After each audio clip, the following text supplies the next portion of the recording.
d'hier parce que, comme vous l'avez certainement appris, la Cour africaine des droits de l'homme et des peuples, dans son jugement rendu le 24 novembre 2017, dans l'affaire qui opposait Mme Victoire Ingabire Umuhoza au gouvernement rwandais, la dite Cour lui a donné raison dans le sens où elle a trouvé que les droits de la plaignante n'avaient pas été respectés par les instances juridictionnelles rwandaises.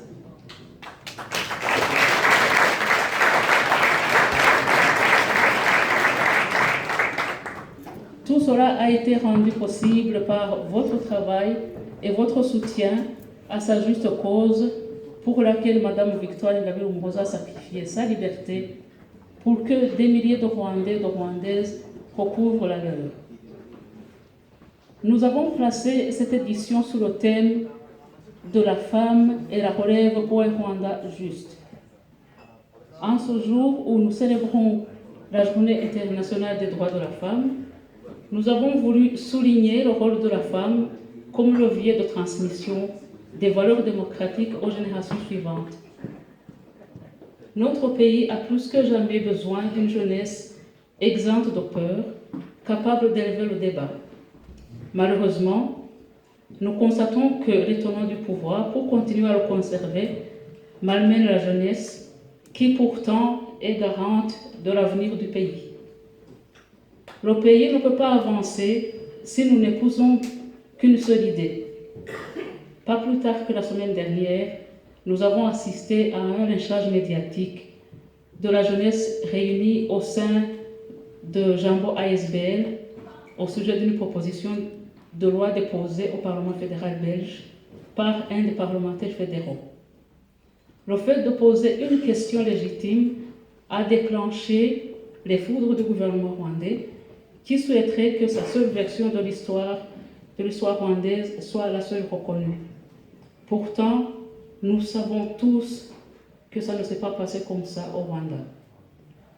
Je souhaiterais demander s'il y a des membres de Jambo ASBL avec nous aujourd'hui à se lever et à l'Assemblée d'applaudir cette relève pour le travail abattu sur cette proposition de loi et pour tous les travaux axés sur la recherche du dialogue et de la vérité.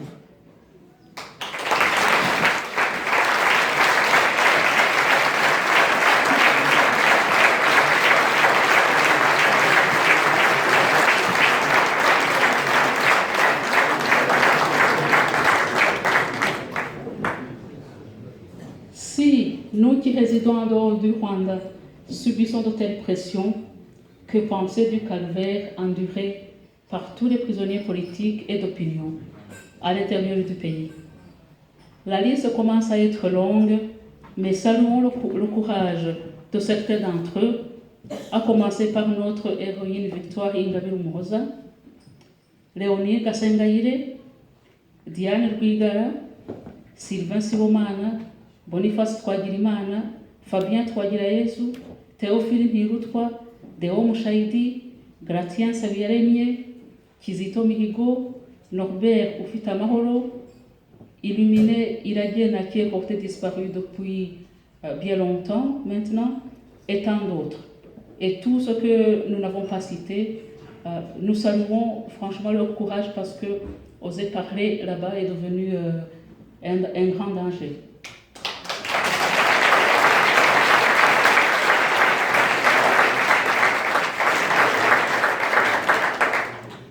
Le message que nous voulons leur envoyer est de garder leur courage. Nous serons toujours derrière eux et nous ferons ce que nous pourrons à notre niveau afin que justice leur soit faite. Mentionnons ici que des signes positifs et encourageants sont là pour continuer notre route de la défense de la démocratie, des droits et des libertés. L'arrêt de la Cour africaine dans le cas de Victoire Ingabire Umuhoza est un des signes qui nous redonne des ailes. Je terminerai en empruntant une citation de M. Normand Nishimwe de Jambo ASBL. La démocratie est un jeu qui se joue entre le dictateur et son peuple. Et le peuple finit toujours par gagner.